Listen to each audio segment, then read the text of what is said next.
Lanjut. Oke. Nah, Mami, terus kemudian aktivitas di Kebaya intinya hari ini apa, Mi?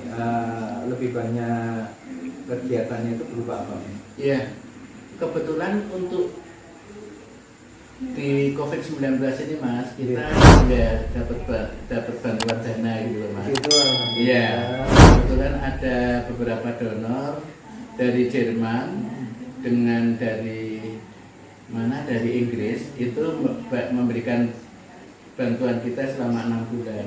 Jadi ada proyek di mana kalau untuk yang dari Jerman namanya BROT ya, proyeknya itu lebih ke ketahanan pangan Mas. Dan itu untuk teman-teman waria keseluruhan waria di Jogja. Bentuknya adalah pemberian sembako tiap bulan, kemudian juga ada dapur umum, kemudian ada stimulan membantu mereka yang usaha, sekitar 16 orang yang dibantu Mas. Mereka yang punya usaha, satu orangnya 4 juta. Dan nanti ini November ini udah selesai Mas, karena kontraknya hanya 6 bulan. Kemudian yang dari Inggris namanya VEIV itu membantu kita lebih ke programnya waria lansia, kemudian Oda terlantar, dan salah satu lagi adalah COVID-19. Dan itu juga kalau di COVID-19 itu justru bukan hanya untuk waria Mas, ada pekerja seks juga.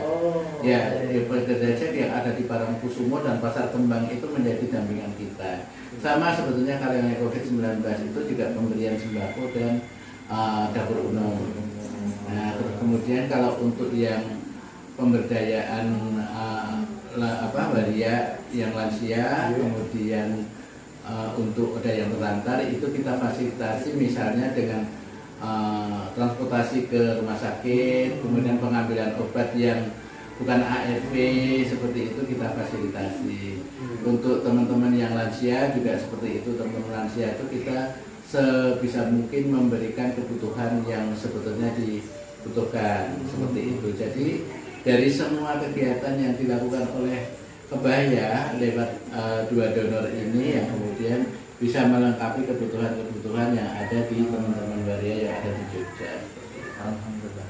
Nah, kalau sekarang di Kebaya sendiri ada berapa warga atau apa Mas? Yang kita bina. Yang dibina. Kalau yang sekarang ada di shelter, ada di Kebaya ini ada 14 orang yang kita, dan itu bukan dari Jogja Mas, itu dari berbagai daerah ya. Paling jauh mana? Paling jauh Medan. Iya, dari dia ABK, dia anak buah kapal, tapi sekarang sudah kerja Mas. Belum lama ini kerja di kapal lagi. Itu dari ABK, tapi dia orang Medan, bekerjanya di kapal, kemudian terkenanya di Maluku. Dan waktu dia pulang ke Jakarta, merasa dilempar ke sana kemari, terus kemudian dia punya HP, dia browsing tempat penampungan Oda, ternyata muncul Kebaya dan dia lari ke Jogja. Dan di sana kita dapat hampir 1 tahun, sekarang sudah sehat kembali. Gitu. Tapi juga kita pernah juga dapat klien dari Malaysia Mas. Sebetulnya orang Medan juga, cuma memang keluarga besarnya ada di Malaysia, sehingga dari Malaysia datang ke sini. Itu dan dia kerja di sini juga seperti itu. Nah, yang kemudian menjadi menarik itu karena shelter untuk orang dengan HIV itu ada di Jogja. Itu malah itu ya, makanya kita datang dari mana saja Mas. Hampir semua provinsi ada 34 itu mewakili semuanya gitu, itu pernah di sini. Ada yang cuma 1 minggu, ada yang sampai berbulan-bulan, bertahun-tahun di sini. Seperti itu. Mi, pertanyaannya adalah kok mau sih Mi ngurusi wong bukan saudara, gitu. Apalagi yang sudah kategori Oda ya, gitu ya. Itu kan ada risiko dong Mi. Nah itu kenapa Mi kok sampai mau? Iya. Bekal saya itu memang satu modalnya ada orang yang tidak tegaan sama orang gitu loh Mas. Kedua, saya memang merasa bahwa saya harus tunjukkan diri bahwa seorang waria juga mampu melakukan kegiatan yang dilakukan orang lain. Mungkin juga belum dilakukan oleh orang lain gitu, merawat orang dengan HIV hanya dengan bekal pengetahuan HIV. Ternyata dengan kita punya pengetahuan yang benar, kita tahu bagaimana menularnya dan bagaimana tidak. seperti itu. Jadi tidak seperti apa yang di orang-orang bayangkan di sana bahwa kita duduk bersama, kita satu rumah itu menularkan. Tidak seperti itu. Kita tidak akan tertular kalau kita tidak melakukan hubungan seks secara tidak aman begitu. Apalagi kita sesama waria masa mau melakukan Mas. Kan ya enggak, kita sudah anggap keluarga. Dan juga saya merasa bahwa apa yang saya lakukan itu ya mungkin nggak tahu kalau menurut orang, karena ini kemudian menjadi inspirasi banyak orang. Ini kan ide kreatif Mami saja, yang mana ternyata hasilnya juga luar biasa, menjadi sorotan banyak orang, bahkan bukan hanya teman-teman di dalam negeri tapi di luar negeri juga. Dari bekal itulah kemudian saya pernah mendapatkan beasiswa ikut konferensi HIV di Melbourne ya, di Australia. Di sana walaupun sebetulnya hanya cuma 5 hari, saya bisa hampir 1 bulan di sana karena ada satu teman di sana yang sudah bertempat tinggal di sana, memberikan tumpangan kepada Mami dan belajar bahasa Inggris di sana untuk presentasi, karena memang harus berbahasa Inggris ya Mas, seperti itu. Dan waktu itu sebetulnya delegasi Indonesia juga banyak Mas, ada 40, dan justru malah delegasi itu tidak tahu kalau Mami itu ternyata sudah di sana duluan gitu loh. Dan menariknya adalah saya mungkin waria satu-satunya yang kemudian bisa presentasi dengan bahasa Inggris di sana, dan kemudian justru waktu itu Ibu Napsi Amboi sebagai sekretaris KPA Nasional itu sempat juga terharu dengan penampilan Mami. Ya sempat jadi tamu juga di Monash University Mas. Seperti itu. Sangat menginspirasi sekali.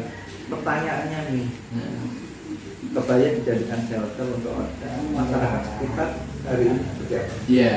Sebetulnya itu menjadi agenda Mami juga, Mas. Saya harus bisa pahamkan kepada masyarakat kalau kita ini sebetulnya melakukan hal-hal yang baik. Memang kemudian ketika Mami sudah ada tinggal di sini, Mami juga ikut kegiatan di lingkungan. Mami juga menjadi bagian dari ibu-ibu PKK di sini. Ya. Dan Mami diperempuankan sama ibu-ibu, mereka tidak masalah. Ibu-ibu ini nggak masalah dengan Mami sebagai seorang waria. Malah justru kalau nggak ada Mami nggak ramai. Dan Mami selalu yang mengisi kegiatan seperti itu. Nah dari awalnya memang kita kurang suka dengan masyarakat karena ini adalah isu sensitif ya Mas, di mana masyarakatnya juga belum paham tentang hal itu. Tapi seiring berjalannya waktu, pelan-pelan edukasi memang diberikan kepada masyarakat, sehingga masyarakat sendiri kemudian mengatakan, oh berarti teman-teman yang sakit karena HIV ya Mas. Ya saya bilang, ya terus bagaimana tahu? Enggak apa-apa, saya kan sudah dikasih informasi yang benar gitu. Betul, malah dukungan dari warga masyarakat itu sangat luar biasa Mas. Dan kalau bisa katanya jangan pindah dari sini, dari lingkungan sini seperti itu. Amin, mudah-mudahan itu terjadi bahwa Mami sudah menjadi warga tetap di daerah Gowongan. Terakhir nih, pesan mungkin ya, pesan Mami untuk para orang tua yang mendapati anak atau keluarga yang mungkin ya secara fisik menunjukkan kecenderungan seperti Mami, seorang waria ataupun LGBT-nya. Iya. Pesannya seperti ya, apa? sebetulnya seperti ini, bagi keluarga yang mempunyai anak atau keluarga yang punya kecenderungan LGBT, iya kalau bisa jangan dilarang juga, karena ini urusannya bukan dengan dia tertular atau tidak, bukan penyakit, tapi ini memang sudah dari sananya seperti itu. Ya, karena memang kita bukan menjadi Mas, kita ini given, kita itu memang terlahir sebagai seseorang yang berbeda, dan itu yang kemudian tidak pernah diketahui oleh banyak orang. Kalau kita kemudian urusannya dengan hati, artinya memang dengan kita menuruti kata hati itu kan selalu yang tidak pernah berkata jujur. Kalau kata hati seperti itu, jujur, kalau yang nggak jujur kan memang itu bukan kata hati begitu. Ya memang resikonya banyak Mas kalau bicara masalah kata hati. Ya resikonya adalah banyak pelecehan, banyak orang nggak suka sama kita. Tapi selama kita dalam koridor yang baik, artinya kita tidak mengajak, tidak memaksa, kemudian kita memang menjadi diri sendiri, itu saya pikir nanti juga akan menemukan hasilnya seperti itu. Jadi bagi keluarga, janganlah mereka dikucilkan, tapi tolong mereka didukung bukan sebagai LGBT yang tidak bermanfaat, tapi menunjukkan bahwa walaupun berbeda tapi bisa punya manfaat dan bisa membanggakan keluarga. Punya prestasi. Ya, punya prestasi, punya karya, punya kontribusi baik itu untuk sendiri, untuk keluarga maupun untuk negara. Oke.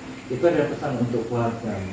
Sementara pesan untuk yang merasa dari kecil berbeda, lalu kemudian di lingkungan mungkin juga memberikan dukungan untuk lalu kemudian dia menjadi seseorang yang kalau dengan Pak Ustadz tadi unik ya gitu lah, yang pribadi berbeda, pesannya apa?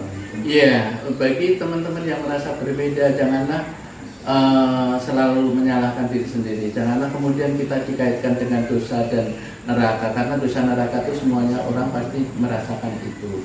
Kembali lagi kepada kita harus tunjukkan walaupun kita berbeda, kita juga bisa melakukan kegiatan yang dilakukan orang-orang yang merasa tidak berbeda.